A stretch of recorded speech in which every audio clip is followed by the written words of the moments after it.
Friends, welcome back to our YouTube channel. कल हम लोगों ने जो है फर्स्ट क्वेश्चन तक जो है कवर किया था। आज हम लोग सेकंड क्वेश्चन से जो है स्टार्ट करेंगे। और अगर आप लोगों को वीडियो हमारी अच्छी और हेल्पफुल लगा करे तो आप हमारे वीडियो को लाइक और हमारे चैनल सब्सक्राइब जरूर किया करिए। आप हमारे टेलीग्राम ग्रुप को ज्वाइन कर सकते हैं। टेलीग्राम ग्रुप का लिंक जो है वीडियो को डिस्क्रिप्शन में दे दिया गया है। चलिए स्टार्ट करते हैं। कल हमने जो है इस पहला क्वेश्चन जो है अच्छे से कवर किया था और उस वीडियो का लिंक जो है डिस्क्रिप्शन में दे दिया गया है। अगर आप देखना चाहते हैं तो आप वहाँ से भी जाके देख सकते हैं। चलिए स्टार्ट करते हैं। दूसरा क्वेश्चन हमारा क्या है, भाषा विकास को प्रभावित करने वाले दो तत्व कौन कौन से हैं। तो पहला हमारा है शारीरिक रचना। कुछ बालकों के जन्म से जो है शारीरिक रचना ऐसी होती है कि वह जल्दी बलबलाने, शब्द बनाने तथा वाक्य रचना करने लगते हैं। दूसरा हमारा है स्वास्थ्य, शारीरिक स्वास्थ्य। जिन बालकों का स्वास्थ्य जो है अच्छा रहता है उनका भाषा विकास जो है तीव्र गति से होता है।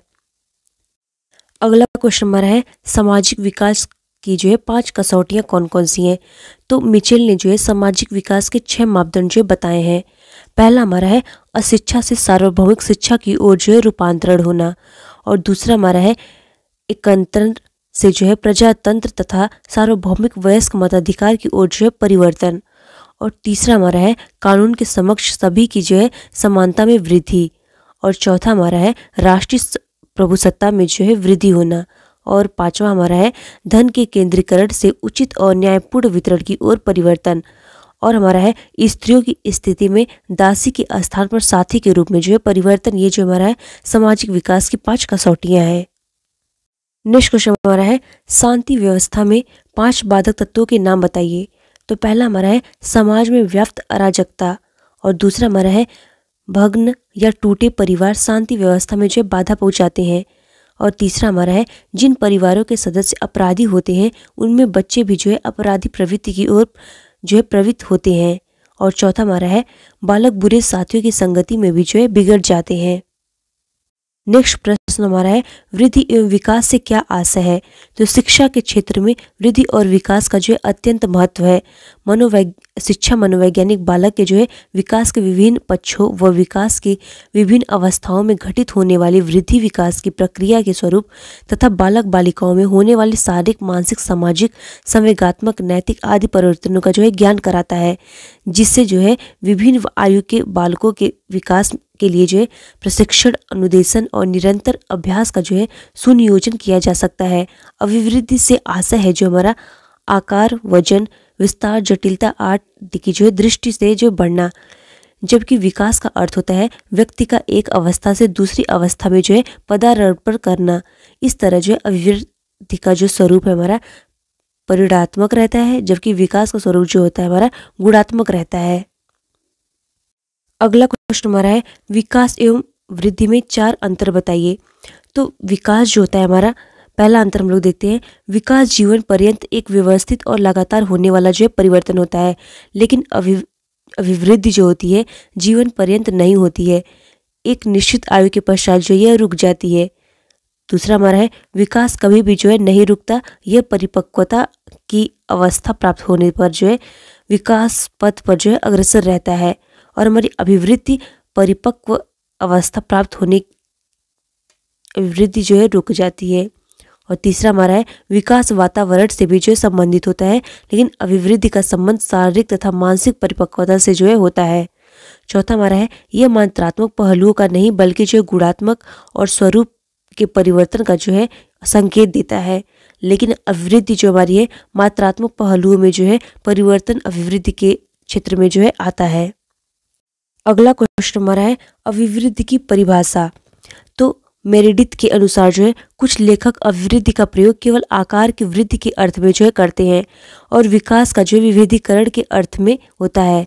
और फ्रैंक के अनुसार जो है अभिवृद्धि से तात्पर्य कोशिकाओं में होने वाली वृद्धि से होता है, जैसे लंबाई और भार में वृद्धि, जबकि विकास से तात्पर्य जो है प्राणी में होने वाले संपूर्ण परिवर्तनों से जो है होता है।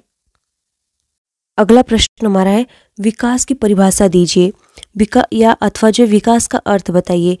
तो श्री D.N. श्रीवास्तव के अनुसार जो है विकास का आशय किसी जीवधारी में प्रगतिपूर्ण परिपक्वता, क्रमिक परिवर्तनों की श्रृंखला से है, जो अनेक संरचनाओं और जो प्रकारों के समन्वय के फलस्वरूप जो है बनती है। और एंडरसन के अनुसार विकास का अर्थ मात्र किसी जाति की ऊंचाई की योग्यता में कुछ वृद्धि से नहीं, बल्कि इसके स्थान पर विकास अनेक संरचनाओं और प्रकारों के समन्वय की जो एक जटिल प्रक्रिया है। और लाबार्बा के अनुसार जो है विकास का अर्थ परिपक्वता, परिवर्तन या परिवर्तन से है जो जीवधारी के जीवन में समय के साथ जो है घटित होते हैं। तीसरा क्वेश्चन हमारा है विकास की विशेषताएं। विकास की जो प्रमुख विशेषताएं हैं, पहला हमारा होता है विकास के फलस्वरूप व्यक्ति में अनेक नई विशेषताएं और क्षमताएं जो है उत्पन्न होती हैं। और दूसरा हमारा है विकास प्रगतिपूर्ण श्रृंखला के रूप में जो है घटित होता है। और तीसरा हमारा है विकास में क्रमिक परिवर्तन पाए जाते हैं, परिवर्तनों में जो है निरंतरता पाई जाती है और यह परिवर्तन जो है अविराम गति से चलता है, किसी भी अवस्था में सामान्य नहीं होता है। और चौथा हमारा है क्रमिक परिवर्तन एक दूसरे के साथ किसी न किसी रूप से जो है संबंधित रहते हैं, यह परिवर्तन एक दूसरे से जो है अलग न होकर जुड़े हुए होते हैं। अगला क्वेश्चन हमारा है विकास प्रतिमाओं का महत्व अथवा जो विकास के पक्ष पर जो प्रभाव, इसको हम लोग जो है क्वेश्चन को बताना है। तो पहला हमारा है बालक में किन किन आयु स्तरों पर किन व्यवहारों का जो है विकास प्रारंभ होगा। एक बालक में एक विशिष्ट व्यवहार प्रतिमान का विकास किन सीमा तक होगा। और दूसरा हमारा है जब भिन्न भिन्न विकास प्रतिमाओं के आंकड़े उपलब्ध होते हैं तो अन्य बालकों के विकास प्रतिमाओं को मानने में जो है एक मानकों के रूप में जो है उपयोग होते हैं। और तीसरा हमारा है जब माता पिता और शिक्षकों को बालकों के सामान्य विकास प्रतिमाओं का ज्ञान पहले से होता है तो विकास के प्रारंभ होने तक जो है यह बालक के व्यवहार, रुचियों आदि को जो है विकास की अवस्था प्रारंभ होने से जो है पहले उनका जो है सुधार कर सकते हैं। क्वेश्चन हमारा है हरलाक द्वारा विकास की जो है अवस्था बताना है। तो इसमें जो है पहला विकास की अवस्थाएं और हम लोग देखेंगे अनुमानित जो उनकी आयु स्तर है। पहला हमारा है गर्भावस्था, ये जो है गर्भधारण से जो है जन्म तक होता है। दूसरा हमारा है शैशवावस्था, ये जन्म से जो है 14 दिनों की अवस्था तक जो है होता है। और हमारा तीसरा है बचपनावस्था, ये हमारा जो है 14 दिनों के बाद से जो है 2 वर्ष तक होता है। और हमारा चौथा है पूर्ण बाल्यावस्था, ये जो है 3 वर्ष से 6 वर्ष तक जो है होता है। और हमारा पांचवा है उत्तर बाल्यावस्था, ये जो हमारा है 6 से 16 वर्ष तक जो है होता है। और छठा हमारा है वय संधि या पूर्ण किशोरावस्था, ये जो हमारा 11 से 17 साल तक जो है होता है। और हमारा नेक्स्ट होता है सातवां किशोरावस्था, ये जो हमारा 17 से 21 साल तक जो है होता है। और आठवां हमारा जो है प्रौढ़ावस्था है, ये 21 से जो है 40 साल तक जो है इन्होंने बताया। और मध्यावस्था को इन्होंने 40 से जो है 60 वर्ष तक जो है बताया है। और हमारा 10वां है वृद्धावस्था, ये 60 वर्ष से जीवन के अंत तक जो है होता है। ये जो है यह आंकड़ा किसने दिया है, ये जो हरलाक के अनुसार विकास का अवस्था है। अगला प्रश्न हमारा है गर्भकालीन अवस्था, तो इसको हम लोग बताना है। तो गर्भधारण से जो है जन्म तक की अवस्था गर्भकालीन अवस्था जो है हमारी कहलाती है। इस अवस्था में अन्य अवस्थाओं की अपेक्षा जो विकास की गति तीव्र होती है। इस अवस्था में जो है अधिकांश विकास शिशु के शरीर में जो है होते हैं। गर्भकालीन अवस्था में जो है बीजावस्था गर्भधारण से 2 सप्ताह तक जो है अवस्था होती है, जबकि भ्रूणावस्था जो है 2 सप्ताह से जो है 8 सप्ताह तक की जो है अवस्था है। इस अवस्था का जीव जो है भ्रूण कहलाता है।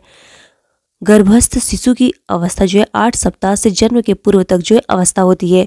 भ्रूणावस्था में जिन अंगों का निर्माण होता है उन्हीं अंगों का विकास जो है इस अवस्था में होता है। अगला प्रश्न हमारा है शैशवावस्था, ये जन्म से जो है 14 दिन की अवस्था होती है। इस अवस्था में शिशु को नवजात शिशु कहते हैं। इस अवस्था में जो है शिशु को पूरी तरह से नए वातावरण में जो है समायोजित करना पड़ता है।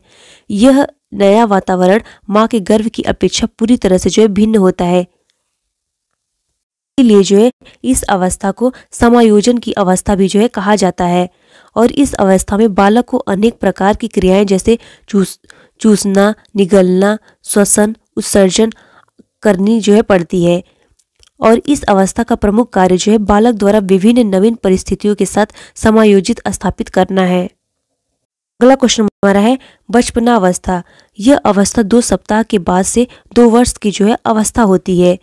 इस अवस्था में के प्रारंभ में जो है बालक पूरी तरह से असहाय होता है और अपनी आवश्यकताओं के लिए पूरी तरह से जो है दूसरों पर निर्भर होता है। परंतु इस अवस्था में जो है विकास की गति जो है क्या होती है, हमारी तीव्र होती है। विकास के साथ साथ जो है उसका अपनी मांसपेशियों पर नियंत्रण बढ़ता जाता है और वह जो धीरे धीरे आत्मनिर्भर हो जाता है। फलस्वरूप यह जो स्वयं खाना खाने, खेलने, चलने, हंसने और बोलने जैसे व्यवहार जो सीख जाता है। प्रमुख संवेग इसी अवस्था में जो है उदित हो जाते हैं और उनमें जो है संवेगों की झलक स्पष्ट रूप से जो है दिखाई देने लगती है। इस अवस्था में जो है बालकों में परालक्षितता में जो है कमी आना प्रारंभ हो जाती है, साथ ही अपनी स्मृति क्षमता का जो है प्रदर्शन करने लगता है। अगला क्वेश्चन हमारा क्या है, बाल्यावस्था की प्रमुख विशेषताएं। तो बाल्यावस्था की जो प्रमुख विशेषताएं इस प्रकार है। पहला हमारा है शारीरिक व मानसिक स्थिरता। दूसरा हमारा है मानसिक योग्यताओं में जो है वृद्धि। और हमारा तीसरा है जिज्ञासा की जो है प्रबलता होना। और हमारा है वास्तविक जगत से जो है संबंध। और हमारा है रचनात्मक कार्यों में जो है आनंद होना। और सामाजिक गुणों का जो है विकास। और हमारा जो है नैतिक गुणों का विकास होना। और बहुमुखी व्यक्तित्व का जो है विकास। और संवेगों का दमन व जो है प्रदर्शन। संग्रह की जो है प्रवृत्ति। और हमारा जो है निरुद्देश्य भ्रमण की जो है प्रवृत्ति। और हमारा है काम प्रवृत्ति की जो न्यूनता। और सामूहिक प्रवृत्ति की जो है प्रबलता। और हमारा है सामूहिक खेलों में रुचि और रुचियों में जो है परिवर्तन। ये हमारा जो है बाल्यावस्था के प्रमुख जो है विशेषताएं होती हैं। अगला क्वेश्चन हमारा है बाल्यावस्था। देखिए ये हमारा जो है फोर्थ क्वेश्चन जो है हमारा स्टार्ट हो गया। तो इसमें हम लोग को क्या कहा गया है, इसमें हम लोग को बताना है बाल्यावस्था में शिक्षा का स्वरूप। तो शिक्षक, माता पिता और समाज द्वारा बालक की शिक्षा के स्वरूप को जो है निर्धारित करते समय निम्न बातों का जो है ध्यान रखना चाहिए। पहला हमारा है भाषा के ज्ञान पर जो है बल देना चाहिए। और दूसरा हमारा है उपर्युक्त विषयों का जो है चुनाव। और तीसरा हमारा है रोचक विषय सामग्री जो है होनी चाहिए। और हमारा जो है पाठ्य विषय व शिक्षण विधि में जो है परिवर्तन होना चाहिए। और पांचवा हमारा है जिज्ञासा की जो है संतुष्टि होनी चाहिए। और हमारा जो है सामूहिक प्रवृत्ति की जो है तुष्टि। और हमारा जो है रचनात्मक कार्यों की व्यवस्था होनी चाहिए। और पाठ्यक्रम सगामी क्रियाओं की जो है व्यवस्था होनी चाहिए। और नेक्स्ट हमारा है पर्यटन व जो है स्काउटिंग की जो है व्यवस्था होनी चाहिए। और हमारा संचय प्रवृत्ति को जो है प्रोत्साहन देना चाहिए। अगला प्रश्न हमारा है किशोरावस्था को समझाइए। तो इसमें क्या होता है, बाल जीवन का जो है अंतिम अवस्था, यानी यह 14 से 15 वर्ष से लगभग जो है 21 वर्ष की अवस्था है। लगभग 17 वर्ष की अवस्था पूर्व किशोरावस्था जो है हमारी कहलाती है तथा इसके बाद की अवस्था जो है अंतर किशोरावस्था कहलाती है। कुछ लोग इस अवस्था को जो है स्वर्ण आयु भी जो है कहते हैं। इस अवस्था की सबसे महत्वपूर्ण चुनौती किशोरों को स्वयं भी पहचान बनाना होता है। इस अवस्था में जो है विपरीत सेक्स के प्रति जो है लोगों का आकर्षण बढ़ जाता है। और सामाजिक और जो है कामुकता इस अवस्था की जो है दो मुख्य विशेषताएं हैं, जिसमें संबंधित अनेक परिवर्तन जो बालक बालिकाओं इस अवस्था में जो है होते हैं। इस अवस्था में जो है कल्पनाओं का बाहुल्य, स्वच्छंदता का बाहुल्य और समस्याओं का बाहुल्य और जो संवेगात्मक स्थिरता तक तथा बढ़े हुए आंतरिक परिवर्तन जैसे जो है लक्षण पाए जाते हैं। अगला क्वेश्चन हमारा है विकास की अवधि में होने वाले परिवर्तन के प्रकार। तो विकास में जो है होने वाले परिवर्तन के जो है प्रमुख प्रकार है। पहला हमारा है विकास की अवधि में आकार संबंधी परिवर्तन दो प्रकार के होते हैं। पहले प्रकार के आकार परिवर्तन को जो हम लोग शारीरिक परिवर्तन कहते हैं। दूसरे प्रकार के आकार परिवर्तन को हम लोग जो है मानसिक क्रियाओं के आकार में होते हैं। और दूसरा हमारा है विकास की अवधि में शारीरिक अंगों के अनुपात में भी जो परिवर्तन होते हैं। यदि बालक की तुलना वयस्क व्यक्ति से भी की जाए तो यह स्पष्ट हो जाता है कि बालक के शरीर के विभिन्न अंगों के अनुपात वयस्क की अपेक्षा जो है निम्न है। जन्म के समय जो है मस्तिष्क का भार विकास काल की अंतिम अवस्था तक जो है लगभग 4 गुना बढ़ जाता है, जबकि विकास करने में जो है हृदय का भार जन्म की अपेक्षा 13 गुना जो है बढ़ जाता है। अगला प्रश्न हमारा है विकास को प्रभावित करने वाले कारक। तो विकास को प्रभावित करने वाले कारक जो है निम्न है। पहला हमारा है वंशानुगत कारक में जो है जन्मजात विशेषताएं हैं जो बालक में जन्म के समय ही पाई जाती हैं। प्राणी के विकास का वंशानुगत शक्तियों प्रधान तत्व के कारण जो है प्राणी के मौलिक स्वभाव और उनके जीवन चक्र की गति को जो है नियंत्रित करती है। दूसरा हमारा है वातावरण में वे सभी ब्रह्म शक्तियाँ, प्रभाव, परिस्थितियाँ आदि सम्मिलित हैं जो प्राणी के व्यवहार, शारीरिक और मानसिक विकास को जो है प्रभावित करती हैं। और तीसरा हमारा है माँ का आहार गर्भकालीन अवस्था के शिशु का विकास को जो प्रभावित करता है। जन्म के पश्चात भी जो है स्तनपान के माध्यम से माँ का आहार बच्चे के विकास को जो प्रभावित करता है। और चौथा हमारा है बालक के अंदर पाई जाने वाली ग्रंथियों से जो स्राव निकलते हैं वे बालक के शारीरिक और मानसिक विकास और व्यवहार को जो है महत्वपूर्ण ढंग से जो प्रभावित करते हैं। अगला क्वेश्चन हमारा है वंशानुगत तथा वातावरण की अंतःक्रिया का सिद्धांत क्या है। इस सिद्धांत के अनुसार जो है बालक के विकास में वातावरण और अनुवांशिक दोनों का जो है सापेक्षिक महत्व होता है। विकास दोनों की अंतःक्रिया का परिमाण होता है। बालक में अनुवांशिकता से जो है क्षमताएं उपस्थित होती हैं, उन्हें अच्छे वातावरण ही जो है पूर्ण रूप से विकसित किया जा सकता है, अन्यथा वह जो भेड़िए द्वारा पालित बच्चे की तरह जो है अविकसित रह जाता है। सन 1951 में जो है भेड़िए द्वारा पालित एक बच्चा मिला जिसे लखनऊ के बलरामपुर अस्पताल में जो है रखा गया। इसका नाम जो है रामू रखा गया। इस विकास भेड़िए की तरह था। इस प्रकार व्यक्ति के विकास के लिए जो वातावरण तथा अनुवांशिक दोनों की जो है महत्वपूर्ण होता है। अगला क्वेश्चन नंबर है समान प्रतिमान का सिद्धांत क्या है। तो समान प्रजाति के विकास के प्रतिमाओं में समानता पाई जाती है। प्रत्येक प्रजाति चाहे वह पशु प्रजाति हो या मानव प्रजाति हो अपनी प्रजाति के अनुरूप विकास के प्रतिमाओं का अनुसरण करता है। संसार के समस्त भागों में जो है मानव शिशुओं के विकास का जो है प्रतिमान एक ही है। तो हमने जो है आज 4 क्वेश्चन तक जो है कंप्लीट कर लिया है। अगर आप लोग को वीडियो हमारी अच्छी और हेल्पफुल लगी हो तो आप हमारे वीडियो को लाइक और मेरे चैनल सब्सक्राइब जरूर करिएगा। आप हमारे टेलीग्राम ग्रुप को ज्वाइन कर सकते हैं। टेलीग्राम ग्रुप का लिंक जो है वीडियो को डिस्क्रिप्शन में दे दिया गया है। Thanks for watching this video.